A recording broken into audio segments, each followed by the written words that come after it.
السلام علیکم۔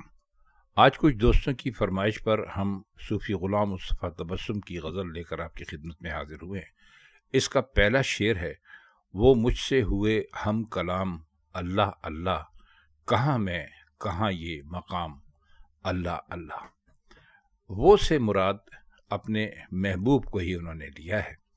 ہم کلام ہونے کا مطلب ہوتا ہے بات چیت کرنا، اور اس میں کوئی مشکل لفظ ہے نہیں۔ شعر کا مطلب کچھ یوں ہو سکتا ہے کہ آپ جانتے ہیں کہ جب آپ کسی بات پر حیرت کا اظہار کرتے ہیں تو آپ کہتے ہیں اللہ اللہ، فلاں کام ایسے ہو گیا، اللہ اللہ، فلاں آدمی نے یہ رتبہ حاصل کر لیا، اللہ اللہ، وہ کیسے امتحان میں پاس ہو گیا، وغیرہ۔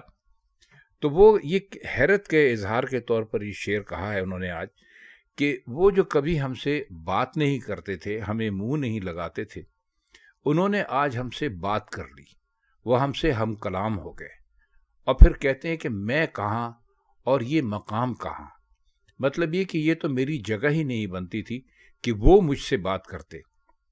اب آپ چاہیں اس کو تو عشق حقیقی کی طرف بھی لے جا سکتے ہیں، لیکن ہم یہاں پر اس کے عشق مجازی کو سامنے رکھ کر بات کریں گے آپ سے، کیونکہ صوفی صاحب نے غالباً یہ شعر جو ہے وہ مجازی طرز میں ہی کہا ہے۔ تو محبوب نے بات کر لی، شاعر کے لیے یہ انتہائی حیرت کا مقام تھا۔ اس لیے شاعر نے کہا کہ میری تو اتنی ہستی تھی نہیں کہ میرے محبوب مجھ سے بات کرتے، اور انہوں نے آج مجھ سے بات کر ہی لی، تو مجھے بڑا اس بات پر ناز ہے اور بڑی حیرت ہے کہ میں کہاں اور یہ مقام کہاں کہ محبوب مجھ سے بات کرے۔ دوسرا شعر ہے: یہ روئے درخشاں، یہ زلفوں کے سائے، یہ ہنگامہ صبح و شام، اللہ اللہ۔ روح کا مطلب ہوتا ہے چہرہ، اور درخشاں کا مطلب ہوتا ہے چمکدار، اور زلفیں کسے کہتے ہیں؟ بالوں کو کہتے ہیں۔ اور یہ غالباً صوفی صاحب نے یہاں پر سیاہ زلفوں کی بات کی ہے، کیونکہ دوسرے مصرے میں یہ بات بہت واضح ہو گئی جب انہوں نے شام کا لفظ استعمال کیا۔ تو شعر ہے: یہ روئے درخشاں، یہ زلفوں کے سائے، یہ ہنگامہ صبح و شام، اللہ اللہ۔ اب کہنا یہ چاہ رہے ہیں کہ ہمارے محبوب کا جو چہرہ ہے وہ چمکدار ہے، ظاہر ہے گورا ہوگا، اسی لیے صبح کے وقت کا بھی انہوں نے یہاں کچھ حوالہ دیا ہے۔ تو فرماتے یہ ہیں کہ ہمارے جو محبوب ہیں ان کے چہرے کا رنگ تو گورا ہے ہی، اور اس پر ان کے سیاہ بال یعنی سیاہ زلفیں ہیں ان کی، تو ایسا لگتا ہے کہ کبھی صبح ہوتی ہے اور کبھی شام ہوتی ہے، اور یہ بھی بڑی حیرت کی بات ہے ہمارے لیے۔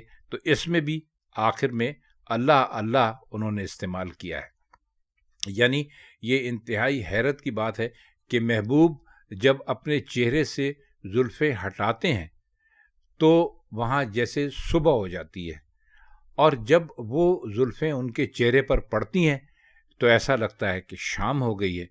تو فرماتے یہ ہیں کہ ہمارے محبوب کا چہرہ اگر زلفوں کے ساتھ دیکھا جائے تو ایسا محسوس ہوتا ہے کہ کبھی صبح ہوتی ہے اور کبھی شام ہوتی ہے۔ تیسرا شعر ہے: یہ جلووں کی تابانیوں کا تسلسل، یہ ذوق نظر کا دوام، اللہ اللہ۔ جلوہ کہتے ہیں سامنے آنے کو، کسی چیز کے دکھائی دینے کو یا کسی چیز کے دیکھنے کو، اور تاباں کہتے ہیں چمکدار کو۔ تابانیوں سے مطلب یہ ہے کہ بار بار کوئی چیز چمکتی ہے، اس لیے اس کا تسلسل ہے۔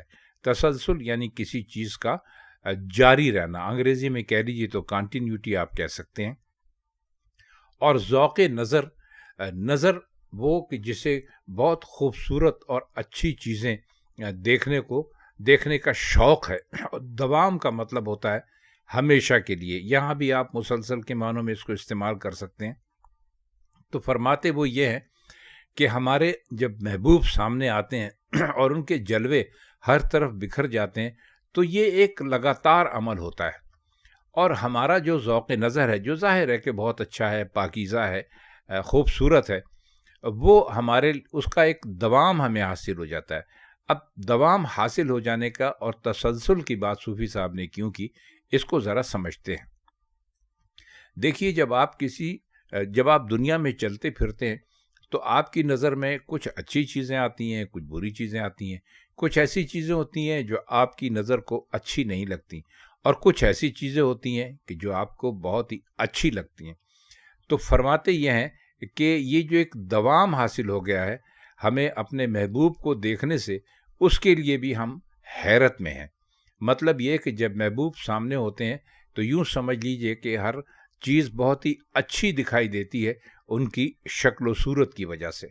اب آگے بڑھ کر ان کی ادائیں بھی ہو سکتی ہیں، غمزے بھی ہو سکتے ہیں، شکوے بھی ہو سکتے ہیں، اب بہت ساری باتیں ہو سکتی ہیں، تو لیکن اس وقت چونکہ انہوں نے جلووں کی بات کی ہے تو ہم اسے صرف ان کی شکل و صورت یا جسم کے کچھ خطوط ہو، جو کچھ بھی ہو، وہ اسی سے لیں گے۔ مطلب یہ ہے کہ محبوب کا جو حسن ہے وہ ایک جب اس پر نظر پڑتی ہے تو ایسا لگتا ہے کہ ہم تسلسل کے ساتھ ہماری نظریں بہت ہی کوئی اچھا نظارہ دیکھ رہی ہیں۔ شعر ہے، وہ سہما ہوا آنسوؤں کا تلاطم، وہ آب رواں، وہ سہما ہوا آنسوؤں کا تلاطم، وہ آب رواں بے خرام، اللہ اللہ۔ سہما ہوا کا آپ مطلب سب جانتے ہیں، ڈرا ہوا۔ تلاطم کہتے ہیں سمندر کو یا دریا کے اندر جو ایک لہریں اٹھتی ہیں اس کو۔ آب رواں کہتے ہیں وہ پانی جو بہہ رہا ہو، آپ پانی کو کہتے ہیں، اور رواں کہتے ہیں چلنے کو یا بہنے کو۔ بے خرام کا مطلب ہے وہ چیز جو چل نہ رہی ہو۔ اب اس شعر میں صوفی صاحب نے بہت ہی خوبصورت بات کی ہے۔ محبوب یا معشوق، کسی کا بھی آپ سمجھ لیں، اس کے لیے کہتے ہیں کہ وہ اپنے آنسوؤں کو روکنا چاہ رہے تھے، آنسوؤں کے تلاطم کو، یعنی ان کی آنکھوں میں آنسوؤں کا ایک سمندر لہریں لے رہا تھا، اور وہ آب رواں یہ کہ وہ چلتا ہوا پانی تھا لیکن بے خرام تھا۔ اب آپ یہ دیکھیے کہ بے خرام اس لیے کہ دکھائی نہیں دیا، تو پورے شعر کا جو مطلب ہے وہ محبوب کے آنسوؤں کا ذکر کیا ہے کہ وہ ایک ایسا پانی ہے جو کہ چلنے والا بھی ہے اور رکا ہوا بھی، یعنی چل رہا ہے لیکن بے خرام ہے، یعنی رکا ہوا بھی ہے۔ مقصد یہ کہنے کا ہے کہ محبوب نے اپنے آنسوؤں کو اپنی آنکھوں تک ہی روک کر رکھا، ورنہ اگر وہ رونے لگتے تو وہ ایک آب رواں کی شکل اختیار کر جاتا اور پھر وہ ایک تلاطم بن جاتا۔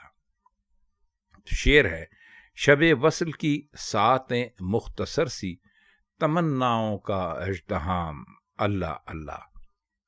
شب کہتے ہیں رات کو، وصل کہتے ہیں ملاقات کو، ساعتیں کہتے ہیں وقت کو۔ اژدہام کا مطلب ہوتا ہے ہجوم، یعنی کسی جگہ پر جب بہت زیادہ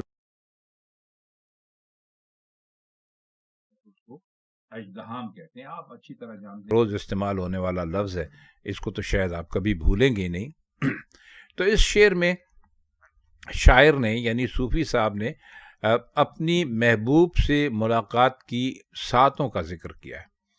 اب ہوتا یہ ہے کہ آپ جانتے ہیں کہ جب کوئی کٹھن وقت ہوتا ہے، مشکل وقت ہوتا ہے، جیسے انتظار کی گھڑیاں ہیں، تو وہ کاٹے نہیں کٹتی۔ یعنی آپ کسی چیز کا انتظار کر رہے ہیں اور آپ کے خیال میں بہت وقت گزر گیا اور آپ گھڑی پر نظر ڈالتے ہیں تو آپ کو پتہ چلتا ہے کہ یار ابھی تو بھائی 5 منٹ ہی گزرے ہیں۔